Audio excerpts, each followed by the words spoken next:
and the leader of this wonderful and the brilliant party, the one and only Malam Nasiru El-Rufai. Thank you so much, sir. Thank you very much. Please be seated, ladies and gentlemen. Progress! Progress! Mr. Chairman, that you have bestowed on me by inviting me to this conference, to Imo State, and to this occasion. I am very, very grateful to the national leadership of the party for organizing this conference and inviting these very distinguished keynote speakers. We flew in this afternoon. Our flight was a little delayed, and we had to go pay our respects to the Eze of Nekede. That's why we were delayed. I want to apologize for keeping all of you waiting. Now, having said that, I just want to make 2 or 3 points. First, we all know that Nigeria is in grave danger. And we know that we've witnessed governments, we've seen them perform, we've seen them not perform. We've seen our situation as a country sometimes improving, sometimes not improving. But in the 65 years I have lived in Nigeria, which is post-independence Nigeria, there has never been a government that within 12 months has shown it did not come to work for the people, but for themselves. Within 24 months, this government, this APC government, has thrown 30 million more Nigerians into poverty.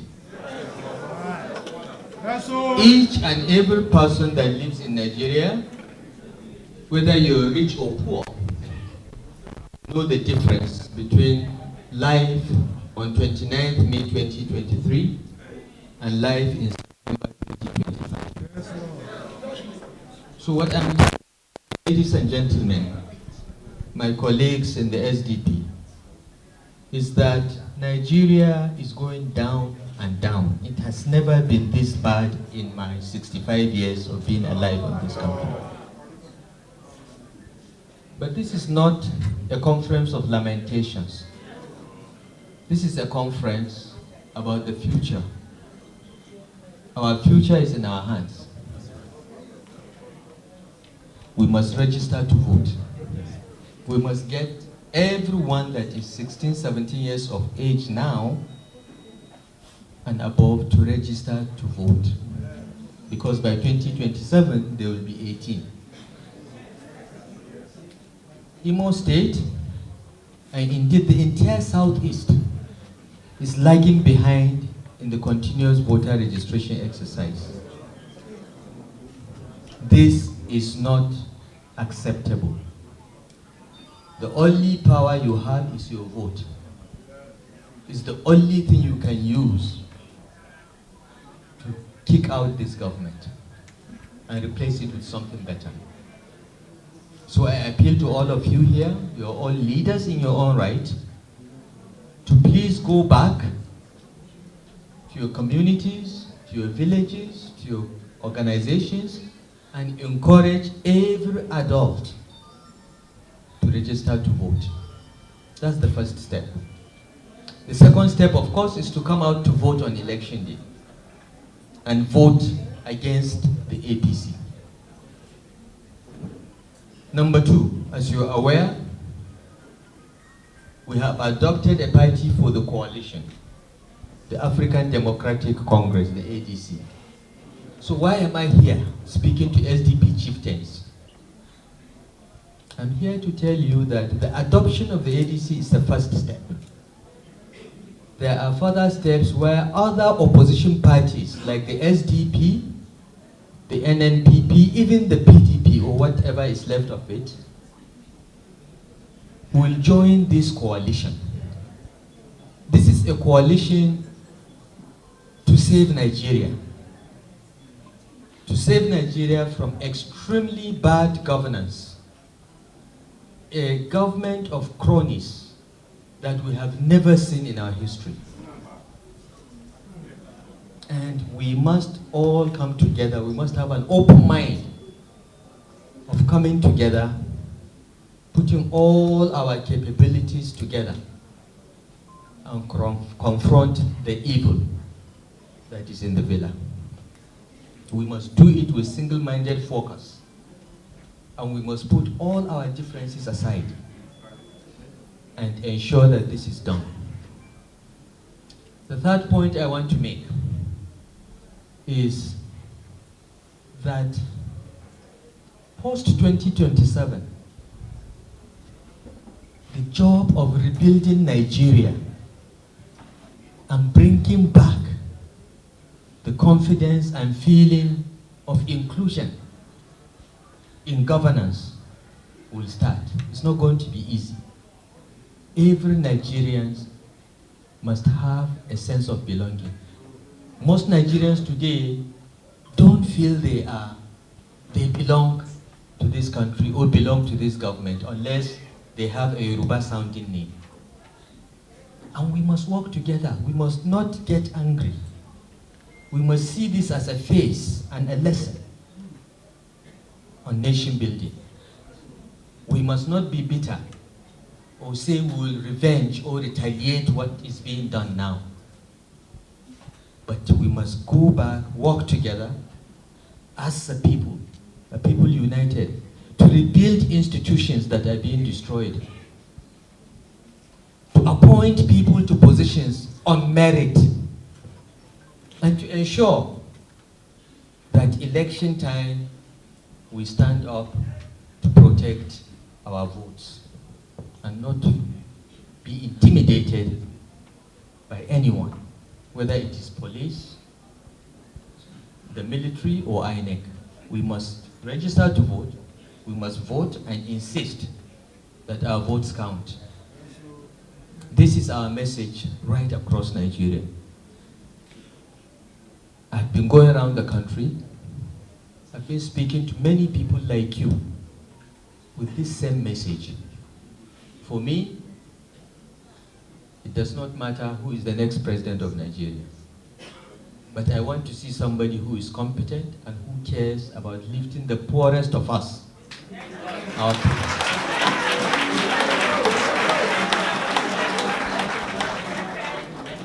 And giving opportunity for the most endowed amongst us to excel, to realize their full potentials.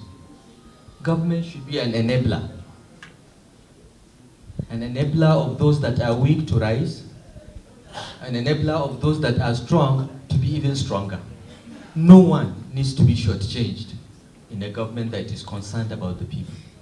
But when a government is concerned about getting things for itself, a few families and a few friends, then the whole of society suffers. And we've seen a lot of this in Nigeria. We must come together. We must unite. We must be strong and resilient and work to make our country better. It is okay to sit and blame the leaders, but we should ask ourselves in our little areas, because each and every one of us here is a leader of some sort. You may just be the leader of your family or the leader of a group of friends.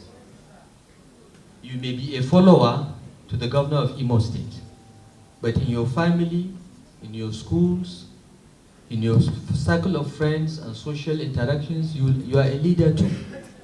How have you led people? Have you led with integrity? Have you led by example? Because unless you lead by example, you make those that are below you even more cynical. This government has said it is undertaking fundamental reforms. And we agree with some of the reforms.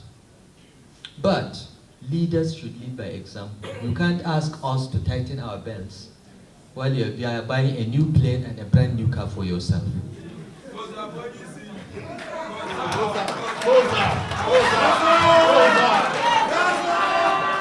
This is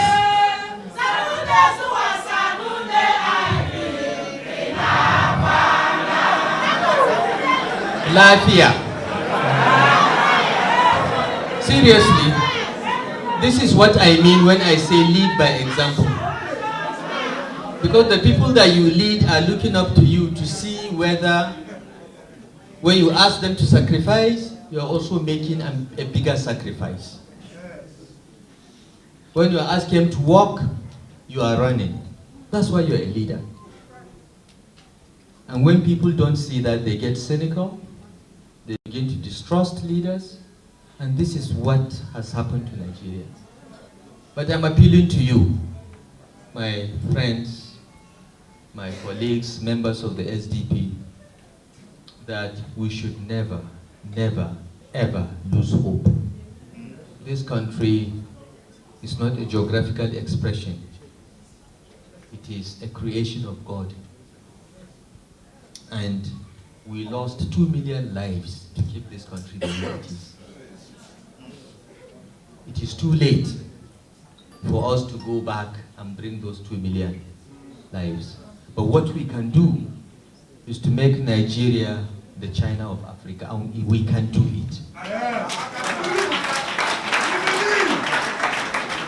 We can do it, and by the grace of God, we will do it. All we need is leadership that leads by example, that treats every Nigerian equally, that focuses on getting people based strictly on merit while reflecting our diversity. It is not difficult, it can be done. By the grace of God, working together, all of us, we will achieve it. I thank you once again for inviting me to this conference and to Imo State. And I'm sorry if I've spoken too much and with too much emotion. But thank you. But I have only one passport, my Nigerian passport. And I'm not going anywhere until I see this country improve. Thank you and God bless.